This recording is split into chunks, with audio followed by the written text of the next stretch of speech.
Alright, so we're gonna start brewing up some kombucha. Well, we're gonna brew up some sweet tea.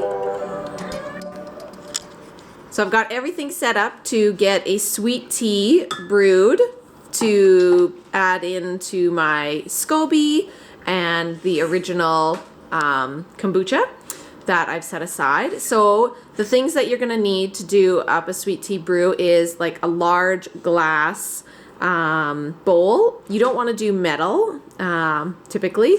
And then I have glass jars that the sweet tea is going to sit in to cool down. I got my tea, which I really love, this Body Key Oolong Green tea that is sold. Well, I'll put the link in the description below, but we sell that. And then I use organic cane sugar.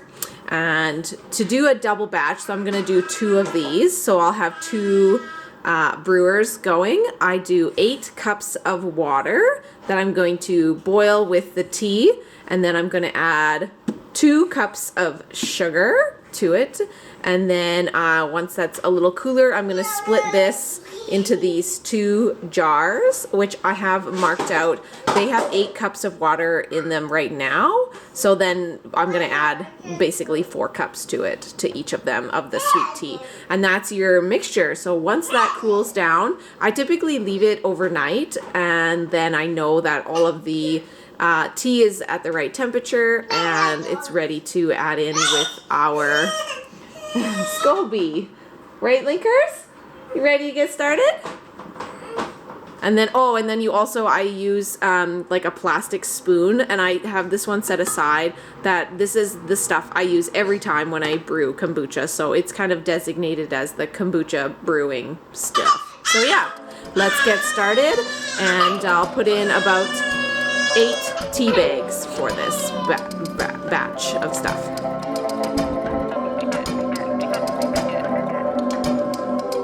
Okay, my tea is good. I'm just gonna remove the tea bags here. And I'm gonna add in 2 cups of sugar. Got 1 measured out.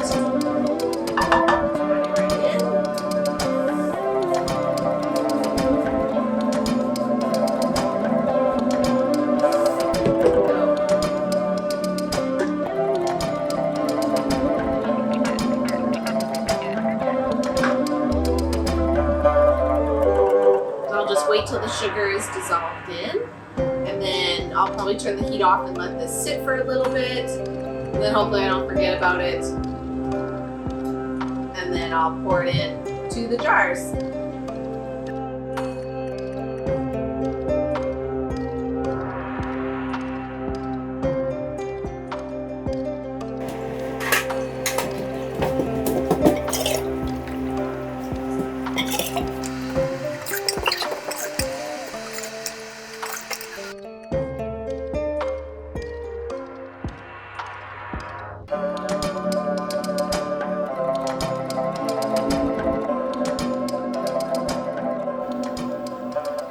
Okay, I just want to show you guys the setup I have. It is just honestly in a cupboard in my basement. There it is.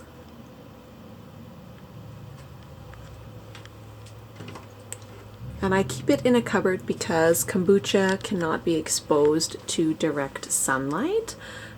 So you can see I have it in these 3.5 quart or 4 liter jars, and it's the perfect size for a brew. There's the SCOBY, and you can see the mother SCOBY and then the baby SCOBY forms on top. And once there's too many SCOBYs, I just remove a whole bunch of the older SCOBYs and we'll keep the newer one. And I'll have to do a video about what you can do with a SCOBY. But the other thing is that it just has a fabric top because kombucha should be exposed to oxygen. The SCOBY, to survive, needs to eat tea and sugar, and it needs to breathe. And I like these cold drink glass dispensers, because then you can just dispense your kombucha out the bottom when you're ready to tap off, to drink it, or to do a second ferment. It's just really convenient. The spouts are, but you do need to clean them a bit. And then you'll want to leave 2 cups and your original SCOBYs when you tap off. So I had made a line or a tape line on my other ones to signify how much to leave in the jar. And honestly, even if you leave less than that, it still will work. You can still continue to make kombucha. But the whole thing with kombucha is that you need to keep doing it. You need to keep feeding the SCOBY and caring for it. So you need to keep brewing and making kombucha. The other things that I utilize often for this is my swing top bottles. And I love these really big, tall, green Grolsch bottles that we got from a friend, and they are fantastic. The seal, you really want to have swing tops with a really strong snap or seal, because kombucha can get really pressurized when it's left at room temperature, and it can have a lot of carbon dioxide buildup and can really cause a big mess. So you want to make sure you have a really strong swing top. I got a variety of other glassware, some smaller swing top bottles that are really great.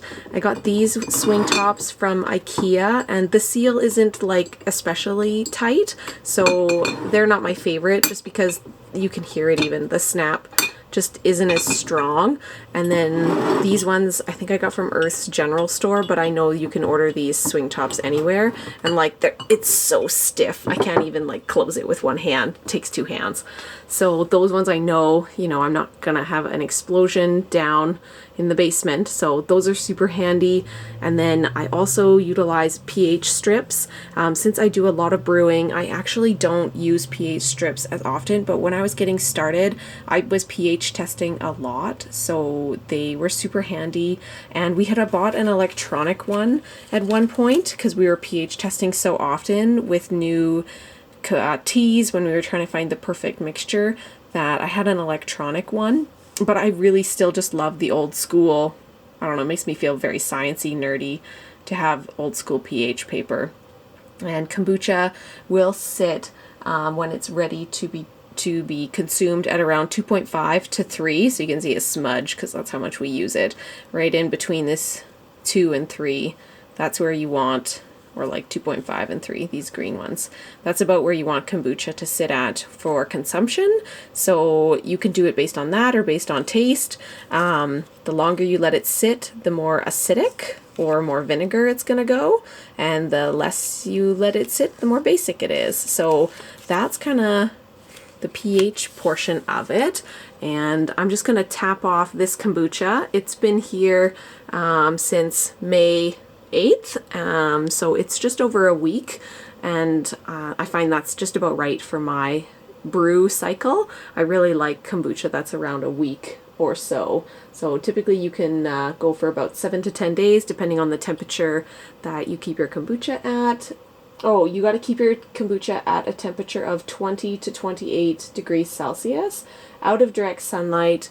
You need to avoid soap, metal, and chlorine. And like I said, it needs to breathe and it needs to eat. So I just took off a little bit, and I'm just going to pH test it here so you guys can see. So you just dunk it in. Pretty sure I got these pH strips on like Amazon or something. And then pull it out. And you kind of want it in that green color so we can get around that pH of 2.5 to 3. So we're like bang on. Might be a little bit dark, which is good because I am going to second ferment this stuff, so I tend to keep it closer on the 3 side just for second fermentation purposes, because I'm gonna add some stuff to it and then leave it on the counter, so it's gonna turn more acidic by the end of it.